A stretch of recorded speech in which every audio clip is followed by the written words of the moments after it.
Hi, everyone. Thanks for checking out our first webinar in this webinar series. Within this webinar, we are going to be talking about the ketogenic diet for weight management in elite athletes. My name is Abby Lears. I'm a graduate student at Concordia College in Moorhead, Minnesota. I did my graduate capstone research on weight management practices in elite athletes. So in this webinar, I'll just be talking about the research that is out there on the keto diet for weight management in athlete populations.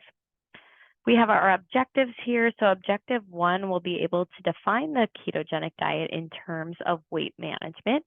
Objective 2, understand the reasons why an athlete may be interested in using the ketogenic diet to assist with weight management. And objective 3, be aware of the research that is currently available on the use of a ketogenic diet to assist with weight loss, weight maintenance, and weight gain. So I know we're all familiar with the ketogenic diet, but we're just going to go over a brief definition of it just to refresh our memories. So there are various entities of a keto diet. However, it generally consists of a low level of carbohydrates, typically less than 50 grams per day in relation to fat intake and total daily energy intake. So the goal of the keto diet is to stimulate what's known as ketogenesis in the liver by limiting glucose availability to the tissues. This ketogenesis state produces ketone bodies, which are those high energy metabolic substrates that can supply the heart and central nervous system with energy.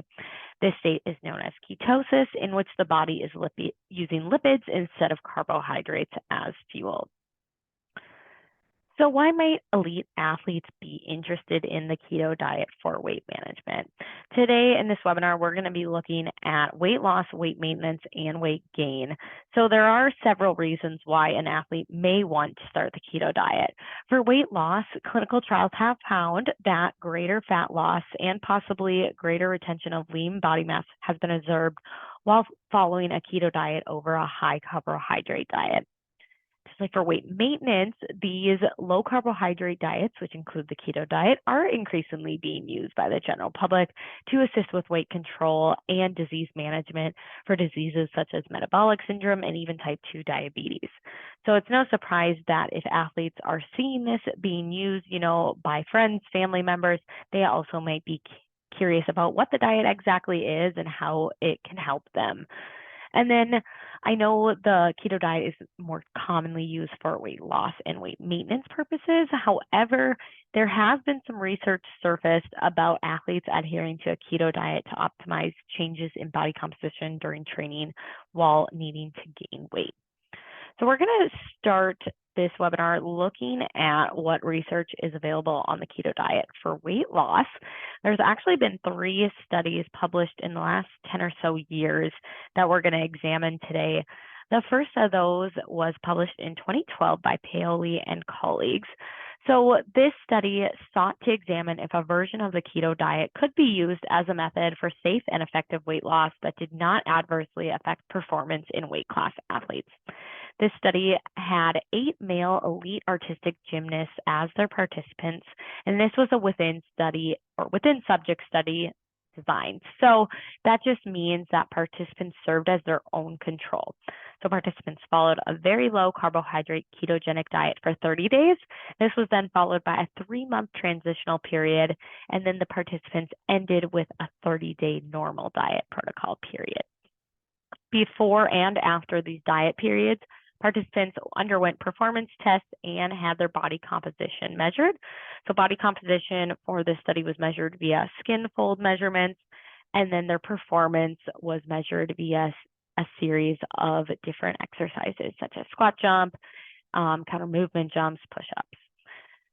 So looking at energy intake and deficit, during this study, they actually were not prescribed a specific energy intake. They were allowed to eat ad libitum. The only thing that was controlled was their carbohydrate intake, and then they also consumed a multivitamin, multimineral supplement daily, along with some herbal extracts. And that was just in the very low carbohydrate keto diet group. So for the experimental keto diet, They were prescribed a carbohydrate intake of 22 grams per day. This was roughly around 4.5% of their daily caloric intake. The rest of their macronutrients were calculated via a 3-day food diary where they tracked their intake. So it looked like fat was about 54.8% of their daily caloric intake, and then protein was 40.7%. And then when participants were following their usual diet, they were just prescribed to eat their normal diet. That was typical to the United States Western diet. Resistance training for this study was that participants were just to keep performing their normal training. All statistical analyses for this study were conducted using a one-way ANOVA. So results from the study found that there were no significant differences in all strength tests between the keto diet group and the Western diet group. After participants followed the keto diet, decreases in body weight and fat mass were found, while lean body mass was maintained. So researchers concluded from their data that using a very low carbohydrate ketogenic diet with a high protein intake, about 2.8 grams per kilogram body weight per day, along with that vitamin and mineral supplementation, did not alter physical performance in elite male gymnasts. So Paoli's and colleagues' study was the first of its kind to really look at this very low carbohydrate ketogenic diet on strength performance in weight class sports. However, this study did have several limitations that we should mention. First of these, obviously, is that very small sample size of only 8 participants. Another limitation was that body composition was measured via skin fold measurements, which can be subject to measuring errors. Also, participants weren't required to measure their blood ketones or even report their daily food consumption other than those 3 days. So it's possible that these athletes actually weren't in ketosis when following the keto diet. So since Paoli and colleagues published their study in 2012, 2 years later, Ryu and Cho came out with a study that looked at the effects of weight loss by the keto diet on body composition, performance-related physical fitness, and inflammatory cytokines. So participants for this study included 20 adolescent Taekwondo athletes, and this was a randomized controlled study design. So these participants were randomly assigned to one of 2 groups, either the keto diet group or the non-keto diet group. Before and after just this 3-week study period, participants had their body composition measured via the electrical resistance method, and their blood was collected to analyze those inflammatory cytokines. Participants also had a performance-related physical fitness test just to measure things such as aerobic capacity, anaerobic capacity, muscle strength, muscle endurance, instantaneous reactionary force, and balance. How participants got their energy intake / deficit was that they recorded their daily intake for 3 days prior to the study beginning. And then this diet record was used to calculate their daily mean caloric intake. Based on this, participants ate 75% of this calculated daily mean calorie intake. The keto diets group consisted of high-fat foods and limited daily carbohydrate intake to 22 grams per day. This came out to be about 4.3% of their daily intake. The rest of the macros were fat as 55% of their daily intake and protein as 40.7%. Both groups participated in an exercise program 6 days a week that focused on strength improvement. So this consisted of participants completing a 1 hour of low-intensity dawn exercise, 2 hours of morning strength exercise, and then 2 hours of afternoon Taekwondo skills training exercise. Statistical analyses were conducted using a 2-way ANOVA, and this was to detect any differences in mean values between that pre and post training, and then between the keto diet and non-keto diet groups. So results from this study found that following a keto diet for 3 weeks had decreases in body weight, body fat mass, and muscle mass. However, these decreases were also found in the non-keto diet group. Although there were no differences between the keto diet and non-keto diet groups' body composition, results did demonstrate that the keto diet group finished their 2,000-meter sprint in less time and felt less aerobically fatigued. So this finding implies that a keto diet can have positive effects on aerobic capacity and fatigue resistance capacity when that exercise time is prolonged, as they propose, or researchers propose, that these decreased carbohydrates cause lipids to be used more efficiently as an energy source. So the next study we're going to look at here is published by Green and colleagues, and this was published in 2018, so a few years later. Participants for this study were 14 intermediate to elite powerlifting/weightlifting athletes. This was a randomized crossover study. So participants had to consume an ad libitum usual diet for 3 months and then a low carbohydrate keto diet for 3 months. And these were in random order. Between these diet periods, there was a 2-week washout period. So while participants were following the low carbohydrate ketogenic diet, they were prescribed the macronutrient range of fat being 70% of their total intake, protein as 20%, and then carbohydrates as less than 50 grams per day, which was about equal to or less than 10% of their total calories. They were allowed to eat ad libitum, so they didn't have to hit a certain amount of calories per day or follow a deficit. The participants did receive nutrition counseling and resources while following that low carbohydrate keto diet. They also tracked their intake via MyFitnessPal, just to track that daily energy intake, macros, and micronutrient intake. So participants for this study were advised to just keep performing their normal training throughout the entire study for both phases of the dietary interventions. And then before and after these diet interventions, they had their body composition and performance measured. So body composition was measured via DEXA, and then performance was measured via lifting. So they performed several of their competition lifts.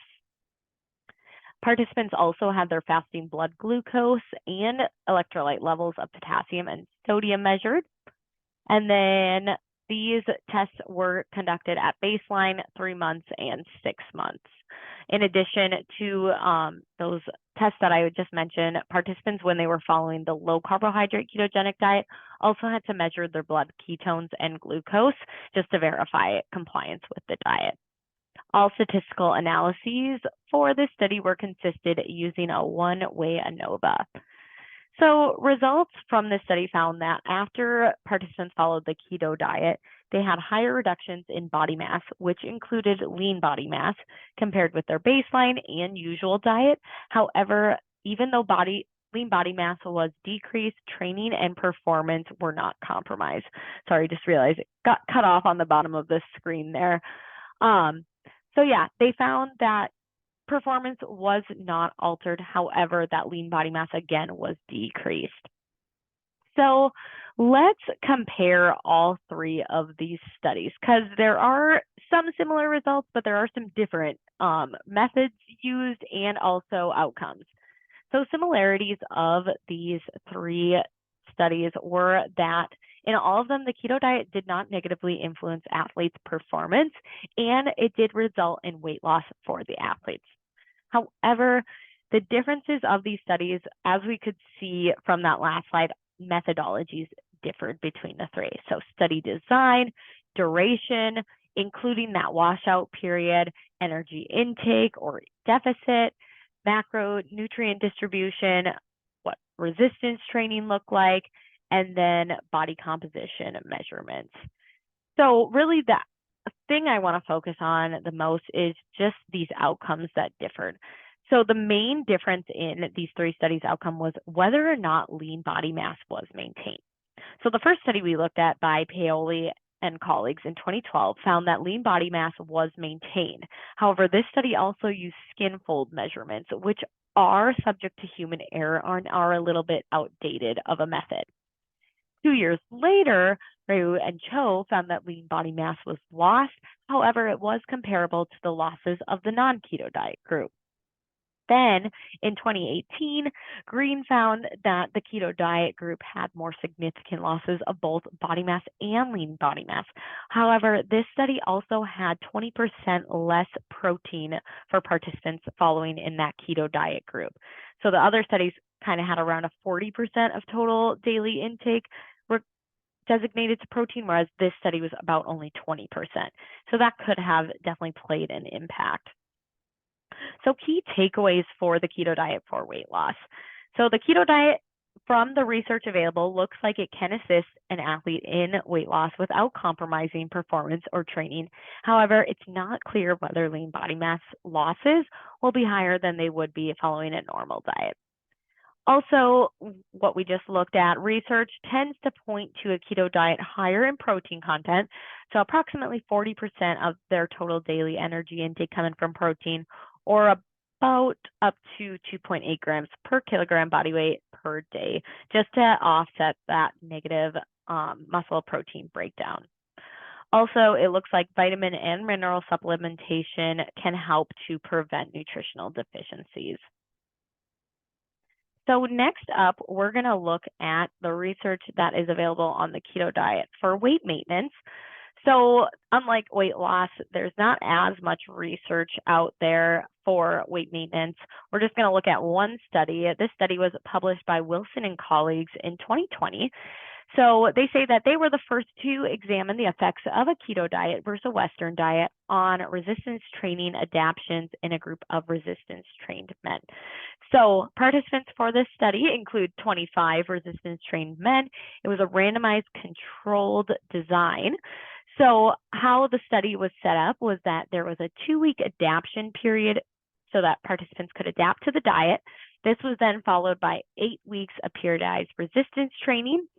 Then in weeks 10 and 11, carbohydrates were reintroduced in the keto diet group to observe the effect of carbohydrate refeeding on subjects' body composition and performance after strict adherence to a keto diet.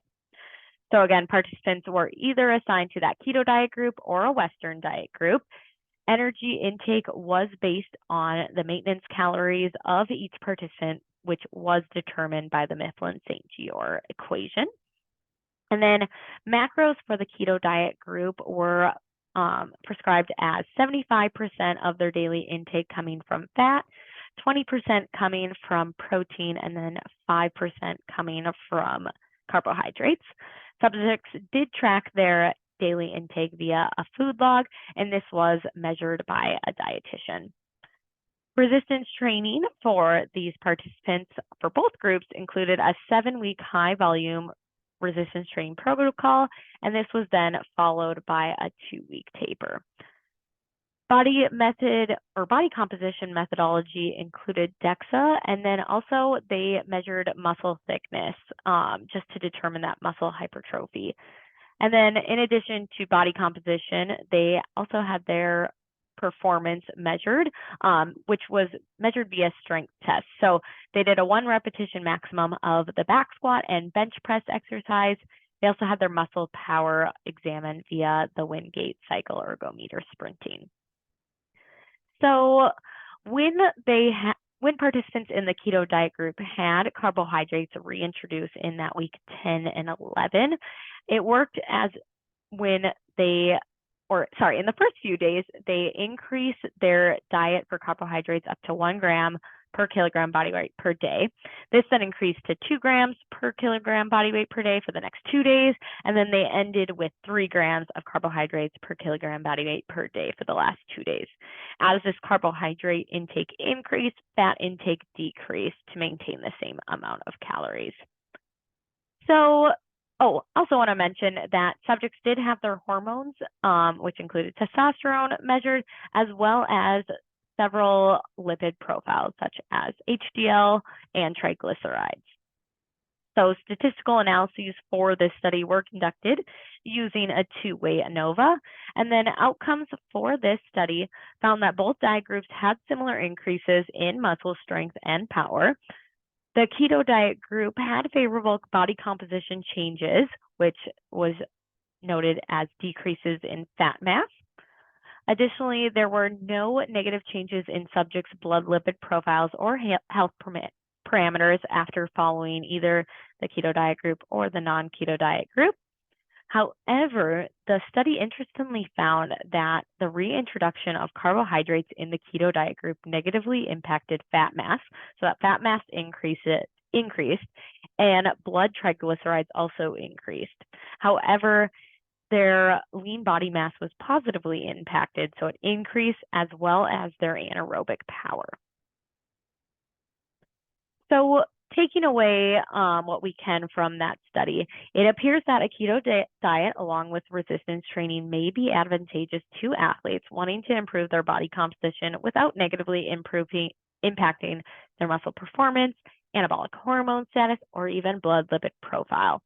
However, elite athletes and their weight management team should proceed with caution, as the study we just looked at saw that the reintroduction of carbohydrates after following that keto diet for a prolonged time negatively impacted athletes' body composition and blood lipid profile.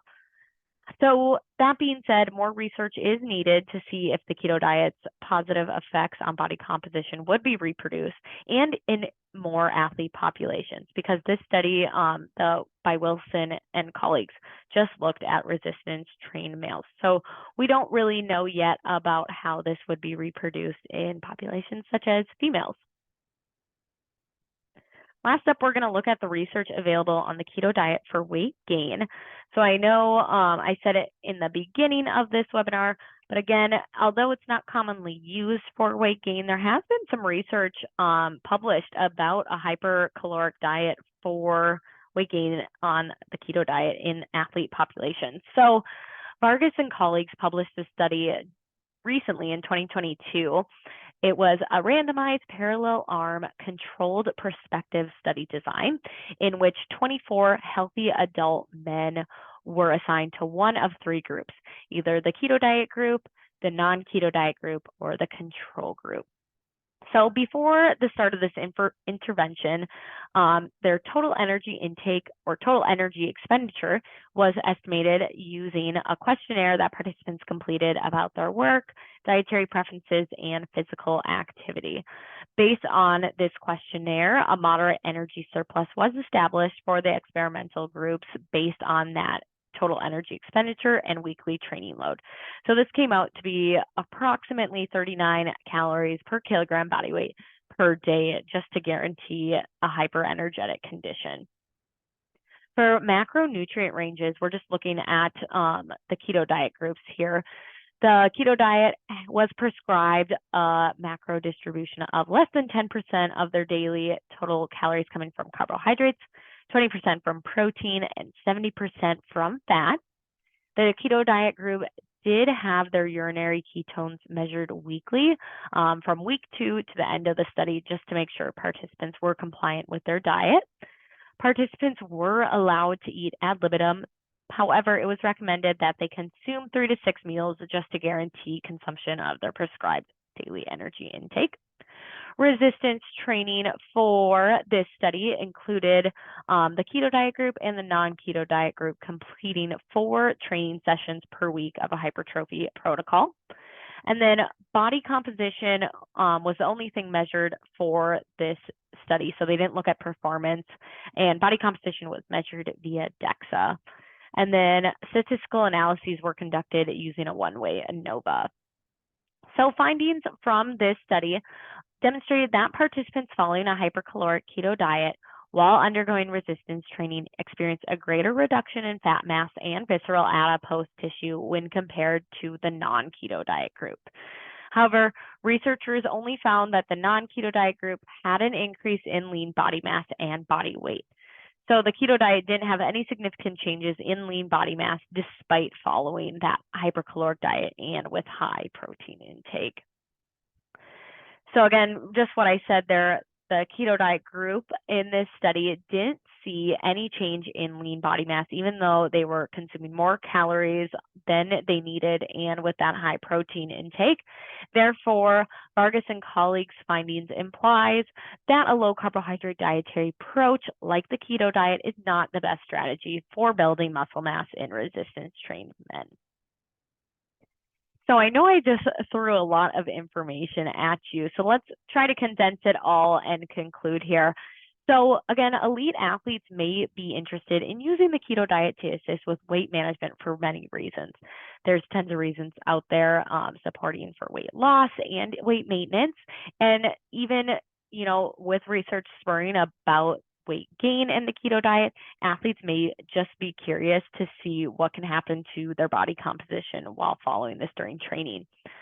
The keto diet may assist athletes in weight loss without compromising performance. However, it's still unclear whether these lean body mass losses are greater than following a normal diet, which I think is always important to know, just because the keto diet is a really big switch in someone's usual intake. So when looking at, whether following a keto diet or just a normal, hypocaloric diet will be the best, there's really no differences yet whether lean body mass losses would be greater in either one. So kind of why change your diet completely to follow the keto diet just to have similar lean body mass maintenance or even loss.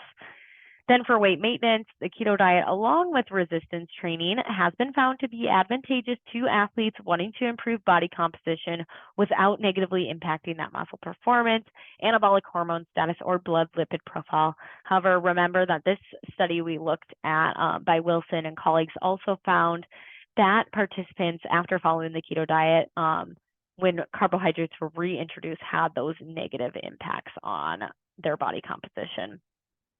Also want to mention that a keto diet higher in protein content is recommended just to offset those muscle protein breakdown. And then looking at weight gain, a hypercaloric keto diet is not the best strategy for building muscle mass.